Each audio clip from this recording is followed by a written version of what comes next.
오늘부터 신명기 강해를 시작하는데요. 오늘 신명기 1장에서부터 3장까지의 전체적인 내용을 살펴보면서 포커스는 1절로 8절까지 중점을 두고 설교를 하도록 하겠습니다. 먼저 성경 봉독은 5절까지만 교독하면 좋겠습니다. 제가 1절 말씀 봉독해 드리겠습니다.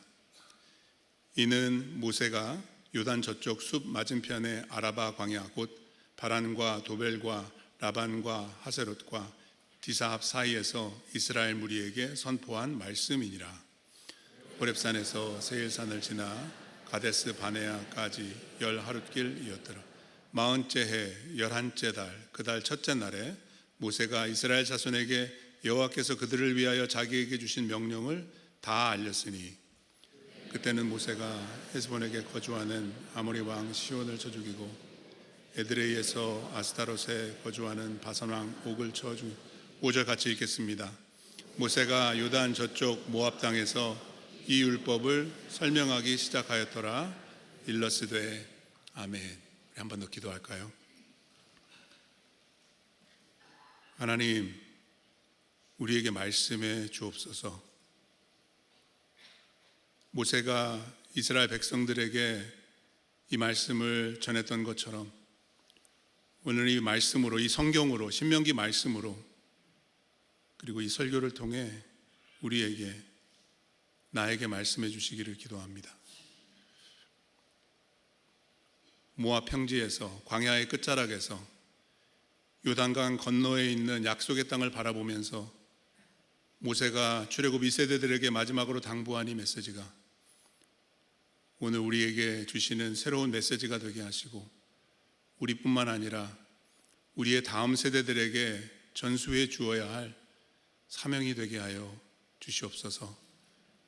말씀을 들고선 종의 부족함을 주님 아십니다.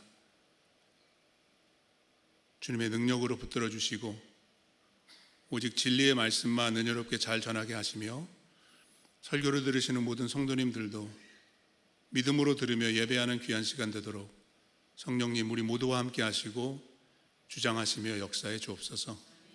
예수 그리스도 이름으로 간절히 기도합니다. 아멘. 여러분, 신명기는 어떤 말씀인가요? 구약 성경을 시작하는 창세기부터 신명기까지를 모세 오경이라고 우리가 알고 있죠.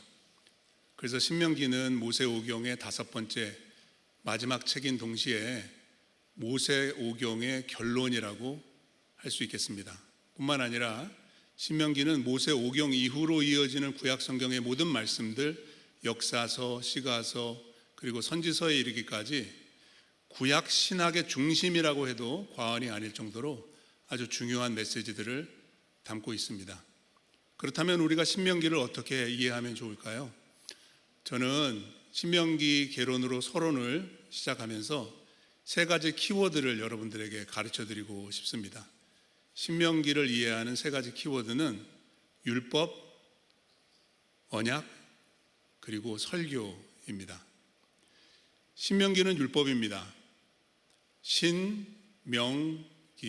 하나님의 계명, 하나님의 명령인 율법을 기록해 주고 있는 책인데, 여러분 그 신명기의 그 신자가 신자가 아닌 거 알고 계시죠? 네, 거듭신, 되풀이신, 신신당부 할 때 그 신자입니다. 그래서 신명기는 거듭되고 반복된 하나님의 계명을 기록해 준 책입니다.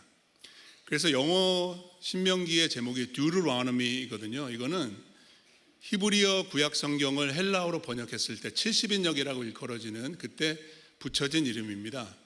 Deuteros라는 말은 헬라어로 second라는 뜻이고요. nomos라는 헬라어는 law라는 뜻입니다.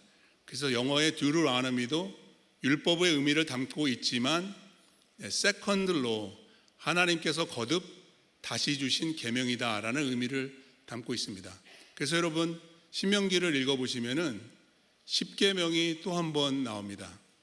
출애굽기 20장에 기록되어 있는 10계명은 출애굽 1세대들을 위한 하나님의 언약의 말씀이었습니다. 그래서 그 언약을 상징하는 징표로 돌판 2개에다가 10계명을 새겨서 하나님이 친히 손가락으로 새겨주셨다라고 하죠.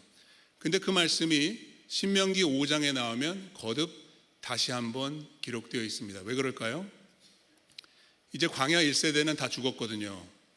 이제 약속의 땅에 들어갈 2세대들을 위해서 다시 주시는 말씀이고, 그래서 신명기 뒷부분에 가시면 시내산에서 맺은 언약을 모압 광야에서 갱신하는 커버넌 리뉴얼 세러모니를 기록해 주고 있기 때문입니다. 그래서 신명기는 율법이고 언약인 것입니다. 근데 이 율법과 언약의 메시지를 모세가 설교한 내용이 신명기다라는 말입니다. 오늘 성경으로 보십시오. 여러분들 1절에 보시면 모세가 선포한 말씀이다. 이는 모세가 선포한 말씀이다. 설교라고 기록해 주고 있을 뿐만 아니라 5절 말씀 다시 한번 보시면은 모세가 요단 저쪽 모압 땅에서 이 율법을 어떻게 하기 시작하였다고 그랬어요? 설명이라고 번역을 해놨는데 설교라고 해도 전혀 틀리지 않습니다. 그래서 신명기 1장 6절부터 모세의 설교가 시작되는데, 신명기는 전체적으로 모세의 설교 3편이 담겨져 있습니다. 1장부터 4장까지가 첫 번째 설교, 5장부터 28장까지가 두 번째 설교, 그리고 29장 이후로 세 번째 설교가 기록되어 있습니다. 근데 이 설교는 특별한 설교입니다. 왜냐하면 모세가 죽기 전에 마지막으로 전한 설교이기 때문에 모세의 유언과도 같은 고별 설교라고 할 수 있습니다. 신명기 32장 말씀해 보시면 이런 내용이 있어요. 45절에 모세가 이 모든 말씀을 온 이스라엘에게 말하기를 마치고, 이제 설교 끝난 거예요. 하나 둘 세 번 설교를 다 했습니다. 그리고 나서 어떻게 되나요? 48절부터 보십시오. 바로 그날에 여호와께서 모세에게 말씀하여 이르시되 뭐라고 그러셨어요? 자, 49절 50절 같이 한번 읽어보겠습니다. 너는 여리고 맞은편 모압 땅에 있는 아바림 산에 올라가 느보산에 이르러 내가 이스라엘 자손에게 기업으로 주는 가나안 땅을 바라보라. 50절 내 형 아론이 호르산에서 죽어 그의 조상에게로 돌아간 것 같이 너도 올라가는 이 산에서 죽어 내 조상에게로. 설교 끝날 바로 그날 하나님이 뭐라고 그러세요? 너 죽는다.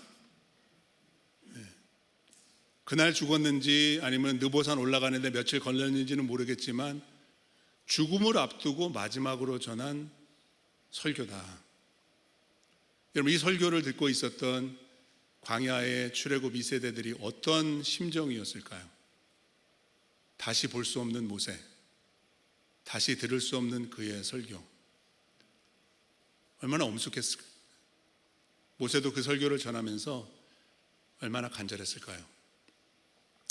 그 마음으로 저는 이 신명기 강해를 여러분들과 나누기 원하고, 우리 열림은 장로교의 성도님들이 그런 믿음으로 신명기 말씀을 읽으시고 또 설교를 들으시면 좋겠습니다. 저는 이번 신명기 강해의 주제를 Follow faithfully, 신실한 믿음의 발걸음이라고 잡아보았습니다. 모세가 출애굽 2세대들에게 신신당부하는 메시지가 바로 그것입니다. 하나님의 말씀을 따라서 신실한 믿음의 발걸음으로 요단을 건너고 약속의 땅에 들어가라. 우리에게 주시는 메시지일 뿐만 아니라 우리가 모세가 출애굽 2세대들에게 전달했듯이 말입니다. 우리도 우리의 다음 세대들에게 이러한 메시지, 이러한 믿음을 잘 전수해야 될 줄로 믿습니다. 오늘 신명기 1장부터 3장까지 말씀을 자세히 다 살펴보면 좋겠지만 그럼 시간이 너무 오래 걸릴 것 같아서 여러분들 금주에 한번 읽어보시기를 바라고요. 다음 주는 4장이니까 4장도 한번 읽어오시고요.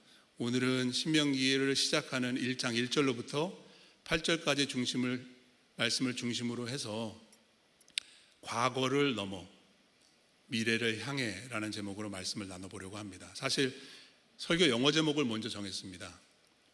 Don't let the past determine your future. 괜찮지 않습니까? 제가 정한 건 아니고요.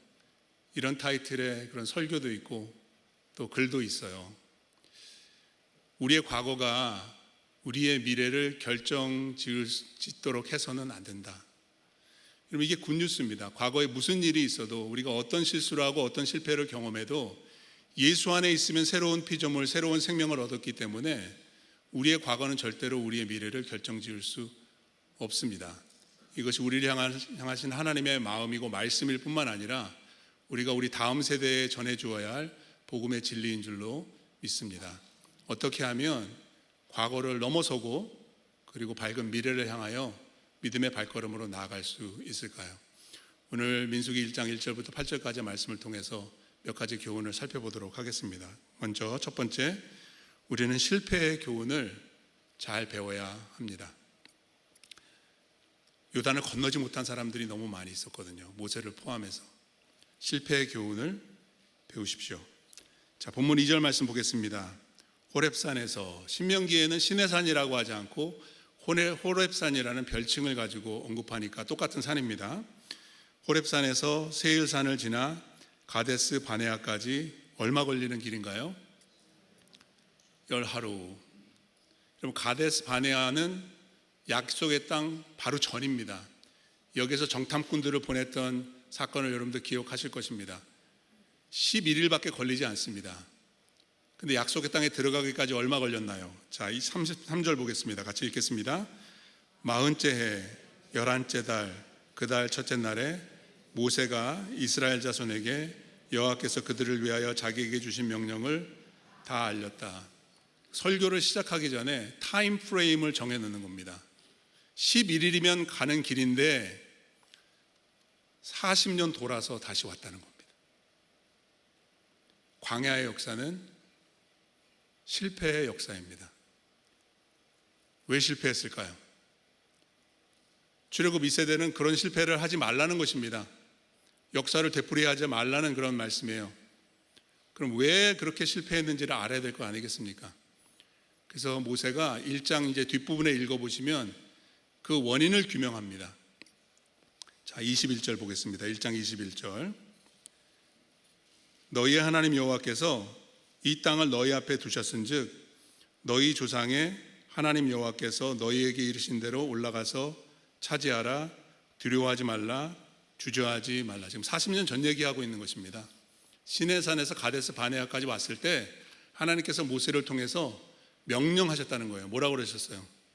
약속의 땅으로 들어가서 차지하라, 명령입니다. 근데 그들이 어떻게 반응했나요? 26절 같이 한번 읽어보겠습니다. 그러나 너희가 올라가기를 원하지 아니하고 너희 하나님 여호와의 명령을 거역했다. 하나님 올라가라. 그런데 이스라엘 백성들은 no, 원하지 않습니다. 거역했다, 반역했다, 불순종했다. 시내산에서 언약을 맺고 하나님을 따라 섬기겠습니다 했는데 결정적인 순간에 와서는 no, 불순종합니다. 이게 실패의 원인이에요.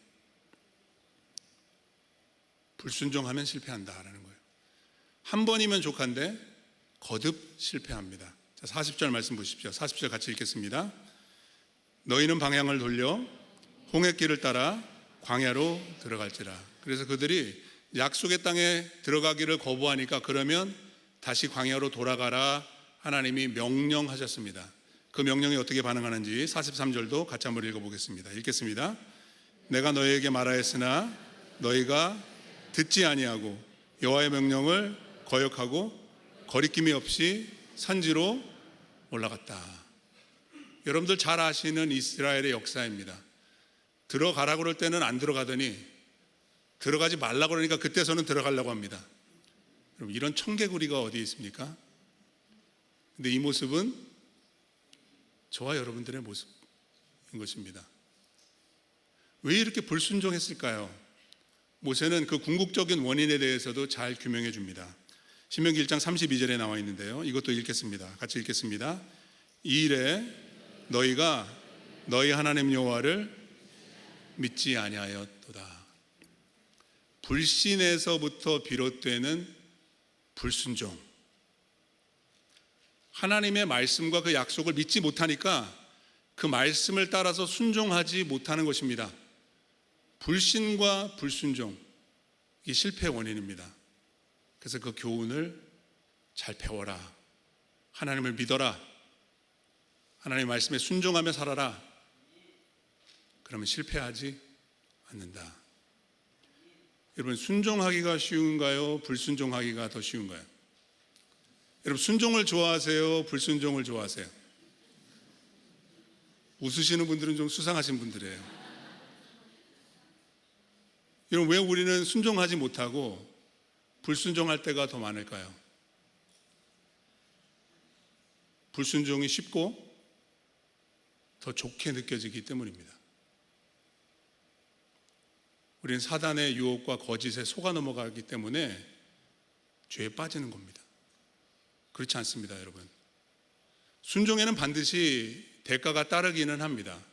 순종하기 위해서 우리가 치러야 할 대가는 분명히 있습니다. 그런데 우리가 불순종해서 치러야 할 그 결과에 비하면 비할 수 없습니다. 순종하면 11일, 불순종하면 40년입니다. 근데 우리는 이거를 잊어버립니다. 불순종이 더 쉽다고 생각합니다. 아담이 그렇게 생각했습니다. 선악과 먹어. 하나님이 선하시니? 왜 이걸 못 먹게 하시니? 그것만 듣습니다. 그 선악과를 하나님의 약속을 불신하고 그분의 권위에 불순종했을 때 어떤 결과가 나옵니까? 에덴을 잃어버리는 겁니다. 에덴 안에 있는 모든 것을 다 상실하게, 그 선악과 하나 때문에. 그래서 순종이 불순종보다 더 낫습니다. 그것을 보여주신 분이 우리 주 예수 그리스도 아니겠습니까? 아담이 불순종해서 우리 모두가 다 죄와 사망의 저주 아래 들어갈 수밖에 없었지만 예수님께서 단번에 십자가 위에 순종하심으로 우리를 믿음과 구원의 길로 인도해 주셨습니다. 순종의 모범이 되시고 순종의 기쁨을 우리에게 알려주십니다. 요한복음 15장 10절 11절 말씀 같이 한번 읽도록 하겠습니다. 읽겠습니다.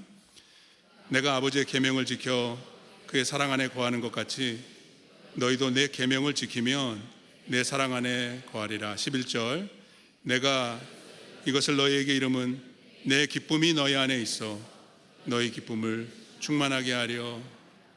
하나님께서 우리 안에 충만히 채워주기 원하시는 기쁨은 순종의 기쁨입니다. 그래서 우리가 이런 찬송 부르잖아요. 예수 따라가며 라는 그 찬송가의 그 원곡 영어 후렴 가사를 보시면 Trust and obey, for there is no other way to be happy in Jesus but to trust and obey. 의지하고 믿음으로 순종하는 길은 예수 안에 즐겁고 복된 길이로다. 이 순종의 기쁨을 맛보시는 저와 여러분들 되시기를 바랍니다. 불순종보다 순종이 더 좋다라는 믿음의 교훈을 우리 다음 세대들에게도 아름답게 전수할 수 있는 믿음의 부모님들, 선배들 다 되시기를 간절히 바랍니다. 우리 모두가 과거를 넘어서 미래를 향해 나아가기 위해 또 하나 중요한 것이 있습니다. 그것은 승리를 확신하는 것입니다. 승리를 확신하는 것이 필요합니다. 자, 본문으로 돌아와서 4절 말씀 같이 읽겠습니다. 그때는 모세가 헤스본에 거주하는 아모리 왕 시온을 쳐 죽이고 에드레이에서 아스타롯에 거주하는 바산 왕 옥을 쳐 죽인. 그때는 언제냐면 모세가 지금 신명기의 첫 번째 설교를 시작했을 때의 상황인데, 그때 어느 시점에 대해서 지금 회고하고 있느냐 하면 광야에서의 전쟁과 승리 이야기를 살짝 언급하고 있습니다. 사실 이 이야기는 2장과 3장에 걸쳐서 계속되는 역사의 회고인데요. 그 가운데서도 특별히 싸워야 할 대상이 있는가 하면 싸우지 말아야 할 대상들이 있었는데, 하나님은 에서의 후손들과 암몬과 모압 자손들의 땅은 건드리지 못하게 하십니다. 근데 여기에 언급된 두 왕들, 아모리 왕 시온과 바산 왕 옥은 시비를 걸어옵니다. 지나가는 이스라엘 자손들과 전쟁을 벌입니다. 그래서 싸우는데 어떻게 됐을까요? 승승장구, 모든 싸움에서 이스라엘이 승리하게 됩니다. 그러니까 요단을 건너기 전에 승리를 미리 맛보게 하시는 거예요. 그 승리를 주신 목적에 대해서 신명기 3장 21절 22절에 이렇게 기록해 주고 있는데 천천히 한번 같이 읽어보도록 하겠습니다. 읽겠습니다. 그때에 내가 여호수아에게 명령하여 이르기를 너희 하나님 여호와께서 이 두 왕에게 행하신 모든 일을 내 눈으로 보았거니와 내가 가는 모든 나라에도 여호와께서 이와 같이 행하시리니 너희는 그들을 두려워하지 말라. 22절 너희의 하나님 여호와께서 친히 너희를 위하여 싸우시리라 하였노라. 네. 아모리 왕 시온과 바산 왕 옥과 싸웠을 때 다 이겼습니다. 근데 이스라엘이 잘 싸워서 이긴 건 아니었다라는 것입니다. 승리의 비결이 무엇이었나요? 하나님이 함께 하셨다는 거예요. 하나님이 그들을 위해서 싸워주셨다는 것입니다. 그래서 요단강 건너갈 때 걱정하지 말라는 거예요. 여리고를 눈앞에 둔 그들에게도 용기를 심어주는 그런 약속의 말씀인 것입니다. 싸우는 대로 승리할 것이다. 하나님이 함께 하신다. 너희 하나님 여호와께서 친히 너희를 위하여 싸워주실 것이다. 그러니까 너희가 싸우는 싸움은 guarantee, 승리가 보장된 싸움이다. 이 말씀이 우리에게 주시는 그 위로와 소망이 있습니다. 왜냐하면 믿음은 싸움이거든요. 신앙생활은 전쟁입니다. 그래서 사도 바울은 하나님의 전신갑주를 입으라고 권면을 했고요. 믿음의 선한 싸움을 날마다 싸우라고 도전하는 이유가 거기에 있습니다. 그런 의미에서 교회는 지금 그리고 오늘 영적인 전쟁에 임하고 있다는 사실 우리가 결코 잊어서는 안 될 것입니다. 사탄 마귀는 우는 사자와 같이 삼킬 자를 두루 찾아 헤매고 있습니다. 깨어서 기도해야 하고요. 영적으로 무장해야 되고요. 전쟁에 임해야 하는 것입니다. 하나님의 좋은 군사가 되어서 말입니다. 러시아가 우크라이나를 침공한 지 2년 반이 넘었는데요. 지난주에 이런 뉴스를 접했어요. 우크라이나 안에 정교회들도 많이 있지만 복음주의 교회들이 개척이 되고 세워져 있었는데 그 예배당이 200군데 이상이 파괴되었다는 거예요. 폭격으로. 우크라이나는 지금 전쟁 중이고요. 그 전쟁의 포화 속에서 성도들이 교회로 모여서 예배를 드리고 있습니다. 근데 우리도 마찬가지입니다, 여러분. 그들에게는 눈에 보이는 전쟁일 뿐이고 우리의 전쟁은 invisible war, 눈에 보이지 않는 전쟁이기 때문에 더 위험합니다. 더 치열합니다.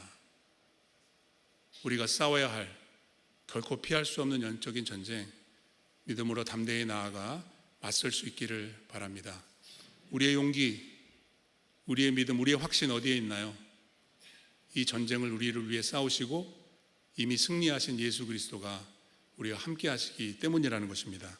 요한복음 16장에 예수님께서 이렇게 말씀하셨어요. 세상에서는 너희가 환난을 당하나 담대하라. 내가 세상을 이기었노라. 여러분, 예수님 그 세상을 어떻게 이기셨나요? 골로새서 2장 15절 말씀해 보니까 십자가로 그들을 이기셨다고 선포해 주고 계십니다. 십자가로 이기셨습니다. 고난을 이기셨습니다. 순종으로 이기셨습니다. 부활로 승리하셨습니다. 그 주님께서 우리와 함께 하시고 우리는 그분 안에서 믿음으로 살아가고 있는 줄로 믿습니다. 이것이 우리의 확신입니다. 로마서 8장 31절 37절 말씀 같이 한번 읽겠습니다.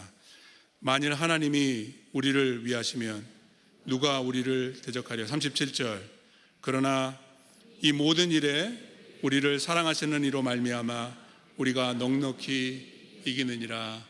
아멘. We are more than conquerors in Christ Jesus.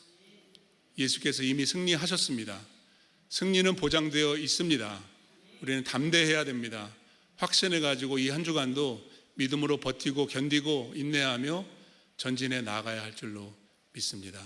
승리의 확신을 가지고 나아가는 저와 여러분들 다 되시기를 주의 이름으로 축복합니다. 끝으로 세 번째, 과거를 넘어서 미래를 향해 가려면 안식의 약속을 붙잡아야 합니다. 안식의 약속입니다. 자, 6절 7절 말씀 제가 봉독해 올리겠습니다. 이제 모세의 설교가 본격적으로 시작이 되는 순간입니다. 우리 하나님 여호와께서 호렙산에서 우리에게 말씀하여 이르시기를 너희가 이 산에 거주한 지 오래니 방향을 돌려 행진하여 아모리 족속의 산지로 가고 그 근방 곳곳으로 가고 아라바와 산지와 평지와 네겝과 해변과 가나안 족속의 땅과 레바논과 큰 강 유브라데까지 가라. 하나님의 명령입니다. 1세대는 불순종했지만 2세대는 순종해야 될 동일한 명령인 것입니다. 왜 가라고 명령하셨을까요? 그 근거는 무엇이었을까요? 8절에 나오는데요. 같이 한번 읽어보겠습니다. 내가 너희의 조상 아브라함과 이삭과 야곱에게 맹세하여 그들과 그들의 후손에게 주리라 한 땅이 너희 앞에 있으니 들어가서 그 땅을 차지할지니라. 그들이 들어가야 될 이유는 단 한 가지, 하나님께서 약속해 주신 땅이기 때문입니다. 하나님이 약속하셨기 때문에 하나님의 명령에 순종할 수 있는 충분한 근거가 된다. 요단을 건너기 전에 승리를 미리 맛보게 해주신 하나님께서 그 요단을 건너가서 얻고 누리게 될 그 기업에 대한 미리 맛보기도 허락해 주셨다라는 내용이 신명기 3장 후반부에 나오는데요. 그 약속의 성취를 요단강 동편 땅에서 세 지파, 정확히 말하면 두 지파 반이죠. 그 기업으로 받은 지파들이 있습니다. 3장 12절 13절 말씀 또 같이 한번 읽어보도록 하겠습니다. 천천히 읽겠습니다.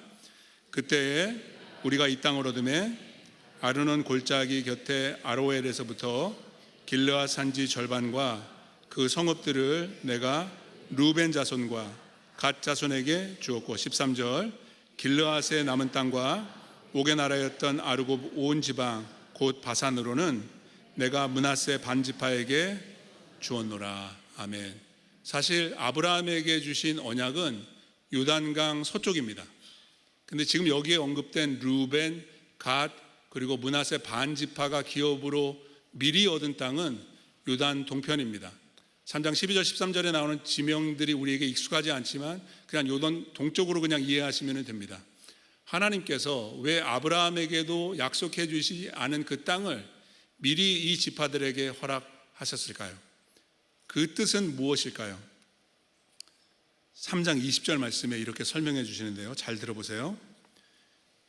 여호와께서 너희에게 주신 것 같이 너희 형제에게도 안식을 주실 것이다. 약속입니다. 요단 동편에서 승리를 거두게 하시고 요단을 건너서도 승리를 얻을 것이라고 확신을 주시는 하나님께서 결국 싸워서 이기면 어떻게 된다는 거예요? 하나님의 약속은 이루어진다는 말이거든요. 너희들에게 미리 땅을 주신 하나님께서 나머지 지파들에게도 안식을 주시리라. 여러분, 하나님이 그 약속 지키셨을까요? 못 지키셨을까요? 어떻게 아세요? 네, 성경에 그렇게 나와 있어요. 여호수아서 22장 4절 말씀에 보시면 제가 읽어드릴게요.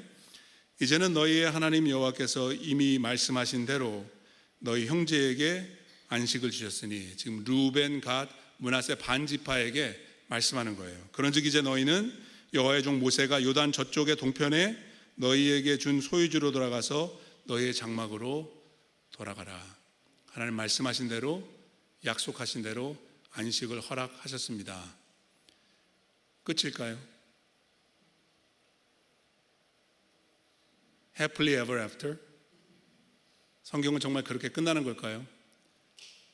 요단 동편에 기업을 얻고 안식을 누리고 요단 서쪽으로 가서도 기업을 얻고 안식을 누리는 것이 전부일까요? 그렇지 않습니다. 여러분이 안식이라는 단어로 성경을 검색해 보시면 신약 성경에 가장 많이 나오는 책이 있어요. 히브리서예요. 히브리서.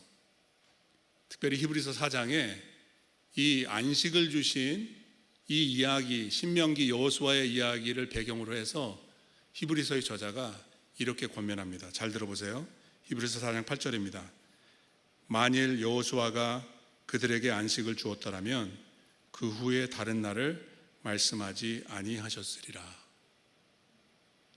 여호수아가 준 안식은 진짜가 아니라는 거예요. 궁극적인 안식. 요거는 샘플이에요. 요거는 사인이에요. 징표에 불과한 거예요. 가나안 땅에서 안식을 누리는 거는 영원한 안식이 남아있는 거예요. 그래서 바로 그 다음 절에 히브리서 저자가 이렇게 권면하죠. 그런즉 안식할 때가 하나님의 모든 백성에게 남아있다. 11절 그러므로 우리가 저 안식에 들어가기를 힘써야 한다. 이 히브리서 4장의 말씀을 가지고 청교도 목회자인 리처드 백스터가 성도의 영원한 안식이라는 오래된 책을 썼습니다. 17세기에 기록된 책이어서 영어로 읽으시면 좀 읽기가 힘드신데 한글로 번역된 내용을 제가 그 부분만 발췌해서 읽어드리고 싶습니다. 이 안식의 의미를 잘 되새겨 보시기 바랍니다. 하나님께서 이스라엘 백성들에게 약속의 땅에서 안식을 주시려고 했을 때 그 대적들을 물리치고 안식을 주는 일보다 더 어려웠던 것은 그 안식을 믿게 하는 일이었습니다. 메시아 그리스도를 통해 주실 영광스러운 안식에 비하면 지극히 작은 상징이자 암시에 불과한 그 안식을 얻었을 때 이스라엘 백성은 단지 자신이 소유한 것만을 믿었으며 잔치상에 앉은 쾌락주의자들처럼 참으로 이것 말고 다른 천국이 어디 있으랴라고 감탄했을 것입니다. 그리스도에 의한 더 나은 안식을 기대한다고 해도 그것은 단지 그들이 누리는 세상의 복락이 늘어나는 것이라고 생각했을 것입니다. 여러분들이 원하시는 그 안식과 그 행복은 무엇입니까? 여러분들이 과거를 넘어서 미래를 향해 나아가기 원하는 그 미래는 어디입니까? 이스라엘 백성들은 젖과 꿀이 흐르는 그 땅으로 들어갔을 때 그게 전부인 걸로 생각했어요. 그래서 결국은 그것조차도 잃어버리고 말았던 것이죠. 하지만 약속으로 그 주신 그 땅을 기업으로 얻게 하시고 안식을 맛보게 하셨던 하나님의 뜻은 그들이 천국을, 영원한 하나님의 나라를 바라보기 원하셨던 것입니다. 혹시 오늘 예배를 드리시면서 그냥 좀 더 나은 미래, 좀 더 편안한 삶을 바라고 계시는 분이 계시다면 믿음의 눈을 뜨시고 영원한 하나님의 나라를 바라보시기를 주의 이름으로 축복합니다. 특별히 우리 다음 세대들을 위해서 우리에게 이러한 믿음과 이러한 소망이 필요합니다. 욜로 아시죠? 욜로. 네, You only live once. That's a lie. 근데 오늘날의 청년들과 청소년들은 마치 이 생이 전부인 것처럼 살아가고 있습니다. 우리는 그들에게 다른 세상을 보여줄 수 있어야 됩니다. 믿음이 무엇인지를 가르쳐 줄 수 있어야 됩니다. 일시적이고 한시적인 이 땅에서 썩어 없어질 것이 아닌 영원한 하나님의 나라의 비전과 소망과 그 나라를 향해서 신실한 믿음의 발걸음으로 나아가는 모습을 보여줄 수 있어야 합니다. 과거를 넘어서십시다. 영원한 미래를 향해서 나아가십시다. 그를 위해서 실패의 교훈을 배우고 승리의 확신을 가지며 영원한 안식의 약속을 붙잡는 저와 여러분들 다 되시길 다시 한번 주님의 이름으로 축복합니다. 기도하겠습니다.